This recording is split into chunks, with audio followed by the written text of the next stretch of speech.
So my fiance suggested we have an open relationship right before our wedding, and I just couldn't go through with it, so I called off the wedding. 2 weeks ago, we were just 2 weeks out from tying the knot. She invited me to join her for therapy. She was already seeing a therapist by herself and wanted me to join her for a conversation before the wedding, where we could be totally open with each other. That felt a bit off to me. I thought we were already being totally open with each other, especially since we're tying the knot in just 2 weeks, right? She was really private about her therapy sessions and hardly ever discussed them. I've never actually met her therapist. Getting that invitation out of the blue felt kind of unexpected, you know? The day arrives and I head over there. For my own safety, I made sure to have my phone out and capturing any sounds around me. My fiance was already present. I ended up waiting 20 minutes before getting the invite to come in. The therapist welcomes me with a handshake. We engage in casual conversation. She says I'm nothing like how my fiancé painted me. It seems like she's giving me a compliment. Then she glances at my fiancé and says, "This might be tougher than we anticipated." That totally freaked me out. I'm pretty chill and composed, so I just maintain that goofy grin we all wear when things get a bit weird. So the therapist begins to share their thoughts. I have a brief speech that I'm not interested in going over again.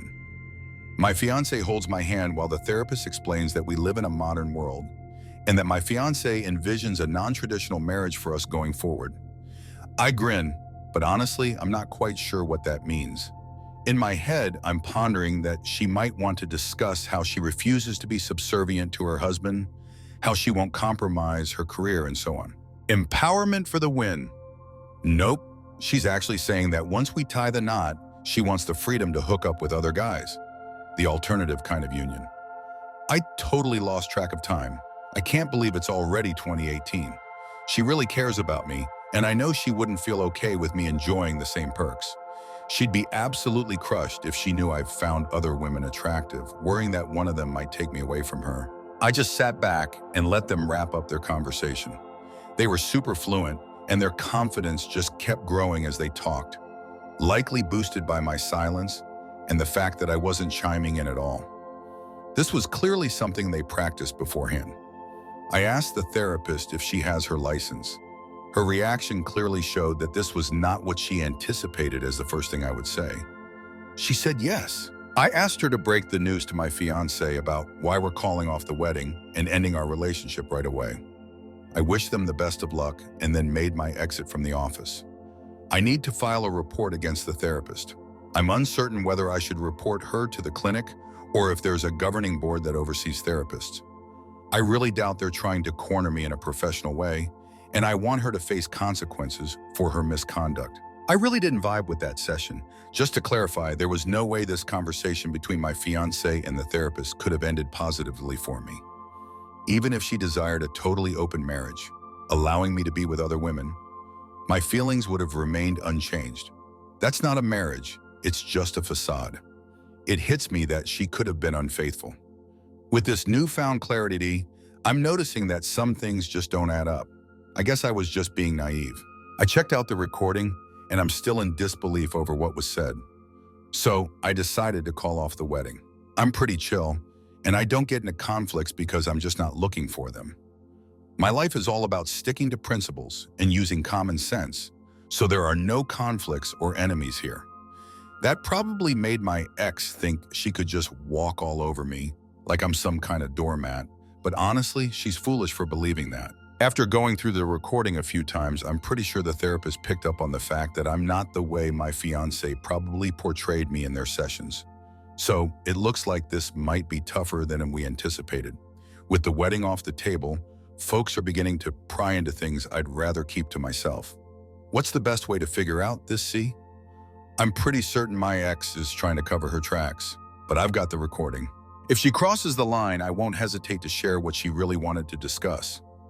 My family is pushing for answers, and honestly, I'm at a loss for what to say to them. I really hope they don't see me as an idiot for letting my ex get to a point where she felt so comfortable saying she wants to hook up with other guys. She's also hitting up my phone, my best friend's phone, and my brother's phone nonstop. We can definitely tackle this. I didn't quite get what they were saying during the therapy session. She's really committed to making things right, but it was the therapist's suggestion, and she wasn't on board with it, etc. the final wail of a fading siren. Her cries go unheard, and I'm the one who's not listening. I was in the process of securing a loan for a house, but I decided to pull the plug on the whole thing. I pretty much cut off any connections we had, whether it was money-related or not. She's currently saying that in therapy, she opened up about her insecurities regarding our sexual history. I had way more partners than she did, and the therapist suggested we should even things out. No matter what the reality is, I'm definitely going to report that therapist as soon as I find out how to do it and what I need to say. This is mainly a vent, but I'm curious about how you all deal with the inquiries from friends and family. My ex is definitely trying to manage her own narrative, and I'm not interested in getting caught up in a back and forth. I've got the recording and I'm thinking about whether I should share it with those who are interested. My ex has no idea that I recorded it. Just a quick update. I'm at work right now, and I just got the news that the journal has been sent back to my ex. I sent it out first thing in the morning with our usual courier, and she had to sign a confirmation order to acknowledge receipt, as some people suggested. I've realized that diving into it won't make a difference since she never really owned up to what happened. Thanks a lot. Update 1. All jokes aside, the past 2 weeks since my initial post have been quite the ride. Last Monday, I had a conversation with a lawyer at work regarding the issue with the therapist. He gave me that look, like he thought I was just messing with him, and then he straight up asked if I was pulling a prank. I asked him if he was interested in listening to the recording. Absolutely, that was his response. I had another chat with him the following day, right at the end of it. He pointed out some details I totally missed. In the recording, the therapist kept using phrases like, "we think," "we want," "we talked about," and "we decided." She never mentioned that your ex asked her to talk to you or that your ex wanted you to know anything like that. It was always us this, us that. He also wanted to know what my ultimate goal is. Am I considering taking legal action? I didn't really think I had a case either, so I was on the same page with him. I wasn't planning on suing in the first place. I just want to inform the right people and let them handle the therapist. It was decided that 2 letters would be written. We have 1 letter for the clinic where the therapist is employed and another for the APA. We confirmed that she is accredited. By Wednesday, a few more folks at work were in the loop about what was going on, including one of the 2 case researchers. She scoured the internet for details on the therapist, checking out reviews and even tracking down contacts for a couple of former patients. The therapist had some mixed feedback, with a few individuals expressing their dissatisfaction, and we were able to find the 2 we spoke to on social media. They were totally willing to lend a hand after we laid out what was going on, and honestly, their experiences weren't any more favorable than mine. The letters maintained a uniform size as we incorporated the signed accounts from the other 2 people, along with my own take on how my ex transformed after beginning therapy, and a thorough account of my experience during the session with the therapist. So last Friday, I had a meeting with the parents, so her folks showed up at my place and we had the conversation. My ex showed up as well, and additional details came to light. That also ended up in the report about the therapist. This week, we got the report sent out. The clinic had a response. They reached out to our office on Thursday morning, likely to verify whether it was a joke or an actual problem. We had a phone conversation with one of their lawyers, and once we verified it was the real deal, we could hear someone else in the background who seemed to be taken aback, saying they are really taking this seriously. One of the guys at work concluded that they likely had other complaints in the past, but this is the first instance where someone has documented it so thoroughly. Their letter also noted that we are escalating this to the APA, which may have intensified the situation, leading to their swift response. I'm not sure what the outcome will be, and I've decided to move on from this issue. After chatting with the other 2 people who saw this therapist, I really hope she gets looked into because she seems totally off and has some kind of agenda. She messed up their relationships too.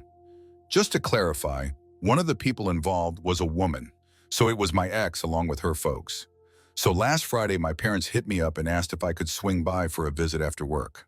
When I finally did, what a surprise. My former partner and her folks were present as well. When I spotted their cars parked in my parents' driveway, my immediate instinct was to bolt. This meeting was meant to go my way, but she tried to take control of it. Yeah, that's just not in the cards, trust me on that. So, my ex was just chilling outside waiting for me.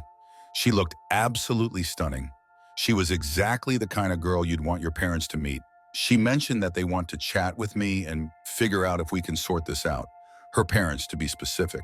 It's like she either kept them in the dark about what really went down, or she spun a tale that just didn't add up for them. She was carrying a journal. She mentioned that she began jotting down her thoughts in it prior to starting therapy and kept at it right up until that Friday morning. I should check it out and it'll help sort through all this chaos. I let her know that this isn't a book club situation. I was ready to dive in and kick things off, but she said she needed just 10 minutes. She wants to have a quick chat with me for 10 minutes before I meet her parents. She just kept passing me her journal, tears streaming down her face. So my sister just popped in, and then out of nowhere, my ex's sister showed up too. They were already on site and came out to see how we were doing. I grabbed her journal, headed inside, said hi, and left my ex in the farthest corner of my parents' garden, trying to find the most secluded spot possible. They've got this massive garden filled with tons of trees and benches everywhere. She decided to leave her job. The pressure became overwhelming, leading to a breakdown that just spiraled out of control and never improved. She has stopped going to therapy. She initially went to the therapist to address work-related issues, but it quickly shifted to our relationship. It felt like the therapist was only interested in that aspect, and the focus remained there. She never explained to her parents why we broke up. She's currently working with a different therapist. I just checked it out. She shifted the focus from herself to the group. They said I would have the power to decide. I'll be taking care of the finances. I'm going to get access to all her devices. I can keep tabs on all her movements. All the property we acquire will be under my name. She's willing to go to great lengths to earn my trust back. So here's what she's been saying in her messages over the past few weeks. She listed even more items than the ones I brought up. I really can't wrap my head around how she believes that would lead to a healthy life for either of us. I confronted her about whether she was unfaithful. She mentioned that she had the chance to cheat, but she never went through with it. I'm totally on her side, but it also pissed me off. What does she mean by saying she had the opportunity? When you're in a serious relationship, you really shouldn't be putting yourself in situations that could lead to temptation. This opportunity isn't for you. It's akin to claiming I had the chance to take someone's life today. Why though? What were you up to that led to such an opportunity? Why even use the term opportunity? It gives off this vibe like it's something good. That basically wrapped up our 10 minutes, and I suggested we should go chat with our parents. Yeah, we totally did.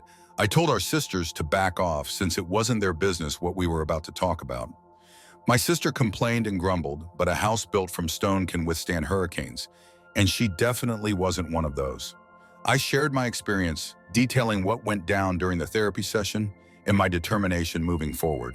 I didn't bring up that I had a recording because I actually never had to.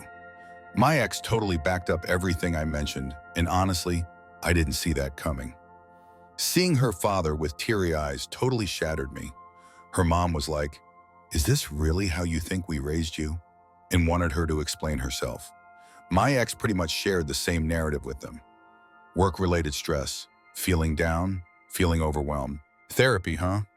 My therapist seems focused solely on discussing our relationship. The therapist said that our relationship was the source of all her stress. The therapist totally got her thinking that I'm all about an open relationship. She could risk losing me if she doesn't match her sexual experience with mine.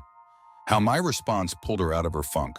She decided to leave her job and is on the hunt for something that won't stress her out as much. She's willing to go to great lengths to win me over again. Just broke down in tears. So my ex brought up the journal again and said that if I read it, it would clear everything up. She also mentioned that she wasn't really on board with the therapist's suggestions, but she just went along with it because the therapist had authority and experience.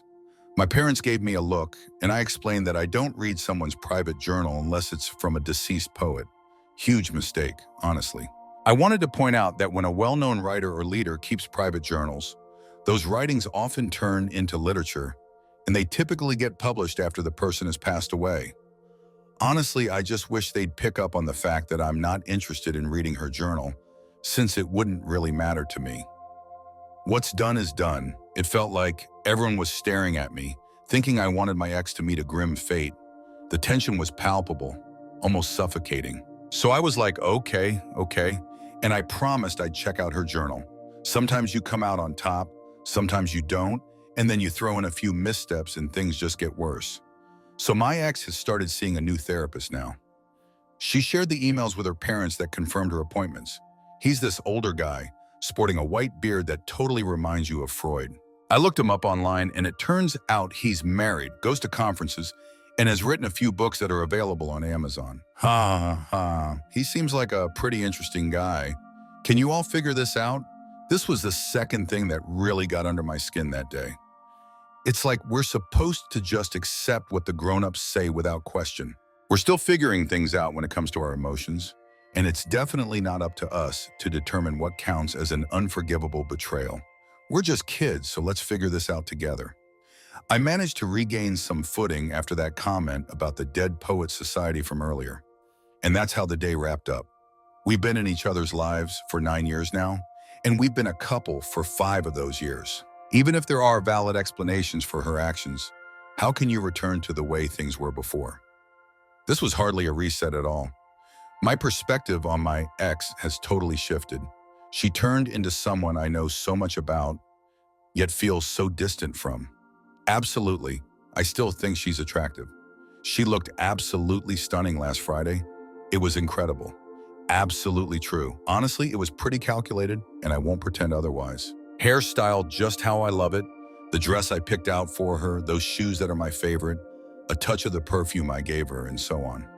The journal. It's sitting right there on my nightstand. I haven't checked it out, and honestly, I doubt I ever will. I checked it out to confirm if it's actually a year old, and it turns out it is. The way the pages are folded shows that the ink on the first pages is definitely older, and you can see it getting newer as you flip through. The pen she had was connected to the journal, and I gave it a try. Seems like it's the same ink. The ink level in the pen matches my expectations based on how much I think it's been used over the past year for journaling. It's totally real. It totally shows signs of a year's worth of use, no doubt about it. I just don't understand how reading it will benefit me. A gadget for messing with your head? Honestly, I don't believe that when she began writing it a year ago, her intention was to manipulate anyone. If what she said is accurate, her new therapist recommended that she share the journal with me. So how am I dealing with those nosy folks who want to know why the wedding is off? We were totally at odds and just couldn't come to an agreement. Pretty much. However, if her sister discovers the truth, which is highly probable given her close relationship with their mother, the real reason will inevitably come to light for everyone. So our folks are pushing for another get-together next week. I was advised to check out the journal, and who knows, it might be beneficial. We could totally collaborate on this. Let's hit the reset button and begin anew, considering all the past we've shared. She's gonna get the help she needs, and I believe she'll come out stronger. Deep down, she's still the amazing woman I fell for, even if she's struggling at the moment. It's obvious to them that my feelings for her are still strong. Otherwise, I wouldn't be putting on such a show, or so they say. I doubt I'll be able to meet up with them next Friday, but seriously, she totally looked incredible. Big shout out to everyone for all the support and help. You guys are awesome. I was able to come up with a solid plan of action about the therapist. Big shout out to everyone who shared resources and info on what steps to take. Appreciate it. What's the best way to handle her journal? Send it back? Why not hold on to it and check it out in 90 years? All right, time for the second update. Let's get started. The therapist has left the clinic. It seems like the main reason for that choice is likely tied to the clinic facing a lawsuit. A person who has no connection to my situation is taking legal action against the clinic. I don't have any more info on this topic. The therapist made an attempt to reach out to Morella, but it didn't go through. I have a feeling she discovered my report on her and was looking for some details. Who really knows? Morella totally ghosted her. She was blocked and left hanging with no replies to her questions. A little voice in my head is quietly suggesting that maybe putting together that report wasn't the best choice after all. It seems like it opens the door for those involved to reach out for assistance, which could lead to some unsolicited attention coming my way. Honestly, even with all this in mind, I can't help but smile, knowing the therapist is in a bit of a bind. For anyone who's questioned whether I have feelings, if this doesn't convince you, I'm not sure what will. And seriously, I hope you get the sarcasm here. But with Morella, it's a whole different ballgame. I added a quick update in my last post regarding her journal. I decided to return it, and I approached the whole process with a very analytical mindset. The courier we rely on at work dropped off the journal to her that Monday morning. I included a letter explaining why I haven't gotten around to reading it. In the end, it really came down to a lack of accountability for what was happening. It seemed like by handing me the journal, she was just done with it all, leaving me to carry the weight of figuring things out. I totally distanced myself from the whole situation. Honestly, as soon as I got the notification that the journal was back, I felt this wave of regret hit me. I guess I could have taken the time to check it out. So later that day, Morella just popped up at my workplace. She kept it cool, no drama or anything, just hanging out in the lobby, waiting calmly. She intended to hang around until I wrapped up my day and then have a chat with me. Of course, it wasn't long before I discovered she was around. I could either kick her out or have a conversation with her. So we had a conversation. Multiple architects were behind the downfall of our relationship. First off, stress. I was aware of this, but I never grasped how serious it really was. Looking back, I really should have picked up on the signs when she began searching for a therapist to deal with her work stress. She kept insisting that everything was okay, so why would I doubt her? Whether she had a therapist or not, she still experienced a breakdown at work, which she kept hidden from me and her family. Honestly, I could have been a dad. She experienced a loss. She discovered she was a few weeks pregnant and wanted to make the moment special when she shared the news with me. But then just a few days later, she began to bleed, and that was the end of it. She kept this from me because she was worried I might see her as less than deserving.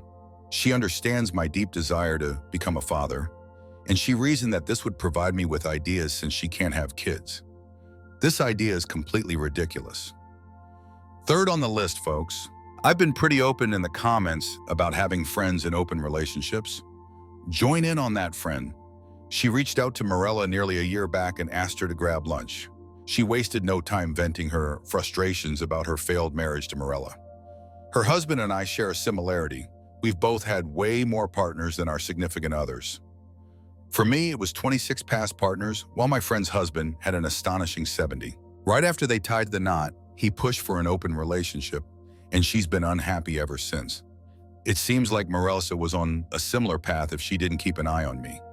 This friend mentioned to Morella that I'm displaying the same behaviors as her husband did prior to their marriage. Fourthly, the people we care about often aren't exactly who we believe them to be. Both of our dads have been in academia and have known each other for around 30 to 35 years. They often hit up work events and parties, and they typically roll in with their wives. I first crossed paths with Morella at that kind of gathering. I tagged along with my dad since I was keen on meeting a professor who might have been able to assist me with my career and potentially open some doors. Morella stepped in for her mother due to a scheduling conflict that prevented her from attending. That's what she heard anyway. So it turns out her parents were in a pretty tough spot, all thanks to her dad's cheating. Morella just discovered this not too long ago during a conversation with her mom about the worries brought up by the friend from number 3. This totally caught me off guard. Her parents seemed like the ultimate couple, the kind everyone looks up to. They totally smoothed things over, no doubt, and somehow maintained the facade of a flawless marriage all along. 4 horsemen of doom. Combine that with a therapist who might not have the best intentions, and you've got a recipe for relationship disaster.